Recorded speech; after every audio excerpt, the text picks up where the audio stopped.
Bonjour à tous, bienvenue à notre méditation quotidienne. Nous sommes depuis quelques jours dans la lettre de Paul aux Éphésiens. Une lettre circulaire, une lettre qui était destinée à être transmise non seulement à l'église d'Éphèse, Éphèse qui était la troisième plus grande ville de l'Empire romain à l'époque où Paul écrit, mais qui devait circuler dans toute la région, c'est-à-dire à Laodicée, à Hiérapolis et peut-être dans d'autres églises. Donc Paul écrit alors qu'il est en prison et Paul veut parler du mystère de Dieu, il veut parler de l'Église, une Église où le mur de séparation qui autrefois séparait des populations juives et non juives a été enlevé, a été renversé. Et Paul veut faire comprendre aux Éphésiens que c'est Dieu qui a donné à cet apôtre la grâce de comprendre que le plan de Dieu maintenant faisait tomber toutes les barrières entre les ethnies et les races. Qu'est-ce que ça veut dire d'une manière concrète? Ça veut dire que dans l'Église de Jésus-Christ vont pouvoir se côtoyer maintenant des gens de toute tribu, de toute langue, de toute nation, des gens d'arrière-plan très différents. Euh, L'Évangile fait tomber les barrières. Alors, aujourd'hui, nous allons voir Éphésiens chapitre 3, verset 4, mais je vais lire d'abord les trois premiers versets. Donc, prenez votre Bible et regardez bien avec moi ces textes magnifiques de l'apôtre Paul, Saul de Tarse, ce persécuteur, ce blasphémateur, cet homme rempli de colère et de violence que Jésus a transformé en lui apparaissant alors qu'il allait sur le chemin de Damas pour poursuivre les chrétiens, les mettre en prison et certains même les faire mourir. Donc quelle transformation que Dieu a opérée pour que Saul de Tarse, cet homme violent contre l'Église, devienne le plus ardent des apôtres. Je lis maintenant le verset 1, Éphésiens chapitre 3. C'est pourquoi, moi, Paul, le prisonnier de Jésus-Christ pour vous, les non-juifs, vous avez très certainement appris quelle responsabilité Dieu, dans sa grâce, m'a confiée à votre égard. Par révélation, il m'a fait connaître le secret de son plan que je viens de résumer en quelques mots. En me lisant, vous pouvez vous rendre compte de la compréhension que j'ai de ce secret qui concerne le Christ. En me lisant.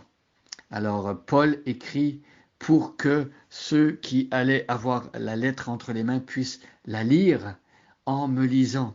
La prière, le vœu, c'est que justement ceux qui habitent à Éphèse et même dans les autres églises lisent la parole de Dieu. Mes amis, euh, Paul, s'il était dans notre monde aujourd'hui, aurait les mêmes désirs.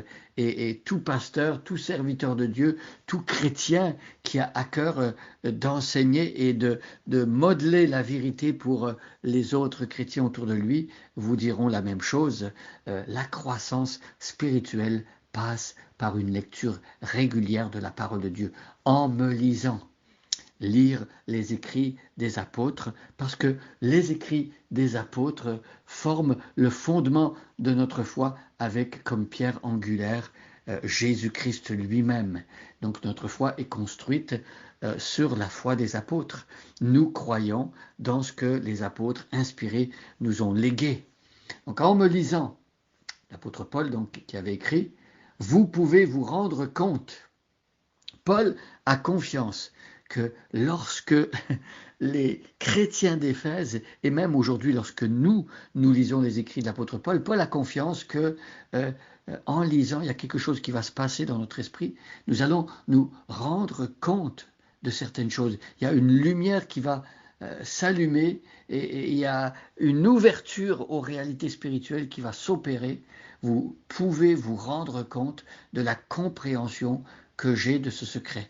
Alors, ceux qui ont lu en premier, dans les premiers temps, quand l'apôtre Paul a écrit ses lettres destinées aux églises, ceux qui ont lu ces lettres, ces épîtres, se sont rendus compte de la révélation que l'apôtre Paul avait reçue de la part de Dieu, se sont rendus compte que Paul abordait des thèmes qui n'avaient pas été abordés par les autres apôtres. Et la raison de cela, c'est que Dieu avait choisi l'apôtre Paul donc un juif d'origine, un juif de la diaspora qui habitait dans les régions non juives. Et il avait choisi cet homme-là pour être un témoin parmi les populations non juives. Et Dieu avait révélé à son apôtre, l'apôtre des non-juifs, la vérité concernant le mystère de Dieu, c'est-à-dire ce que Dieu voulait faire parmi son peuple, dans son Église, le corps de Christ, que Dieu voulait intégrer des non-juifs, ceux qui n'appartiennent pas à la nation d'Israël, qui avait par ailleurs reçu comme don et avantage parmi tous les hommes. Ils avaient reçu la grâce de l'alliance, ils avaient reçu la grâce d'entendre des prophètes inspirés au milieu d'eux, ils avaient reçu la Torah, ils avaient reçu la parole de Dieu. Et ils faisaient partie donc de l'alliance. Et donc ici, Paul est en train de dire que par révélation, parce que Dieu lui a enseigné directement ces choses-là, Paul va révéler ici quelque chose d'absolument révolutionnaire, c'est que maintenant, à partir de maintenant, Dieu va inclure dans un seul et même peuple des populations juives de l'Ancien Testament et des populations du Nouveau Testament qui ne sont pas strictement juives, mais des personnes qui font partie des nations, des non-juifs, qui vont désormais, dorénavant, faire partie du peuple de Dieu. Et cette révélation, en fait, elle concerne Christ. C'est ce qui est écrit ici. En me lisant, vous pouvez vous rendre compte de la compréhension que j'ai de ce secret qui concerne le Christ. Alors, la possibilité que Dieu donne aux juifs et aux non-juifs de pouvoir cohabiter, de faire partie du même peuple, c'est possible seulement en Christ, dans l'union avec Jésus-Christ. Ça concerne le Christ, c'est le Christ, le Messie que le peuple d'Israël avait annoncé par l'intermédiaire de ses prophètes. C'est ce Messie qui n'est pas seulement le Messie des Juifs, mais qui est le Messie, le libérateur du monde entier, de toutes les nations, de ceux qui vont croire en lui, qui vont saisir le cadeau que Dieu veut leur accorder par la foi. Donc remercions Dieu. La plupart de ceux à qui je parle jour après jour dans ces méditations, j'imagine que vous n'êtes pas nécessairement des membres du peuple d'Israël aujourd'hui, vous n'êtes pas israélites, et pourtant vous faites partie du peuple de Dieu. Remerciez le peuple de Dieu, remerciez Dieu parce que pour faire partie de son peuple, remerciez Dieu parce que pour être parmi son peuple, eh bien Dieu a fait tomber des barrières, Dieu a permis que vous aussi vous deveniez des concitoyens du royaume de Dieu. Quelle grâce!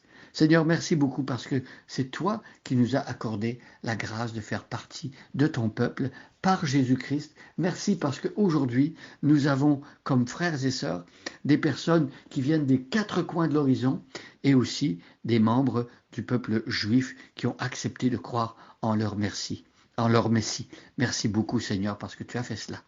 Bonne journée à chacun et à chacune et soyez bénis.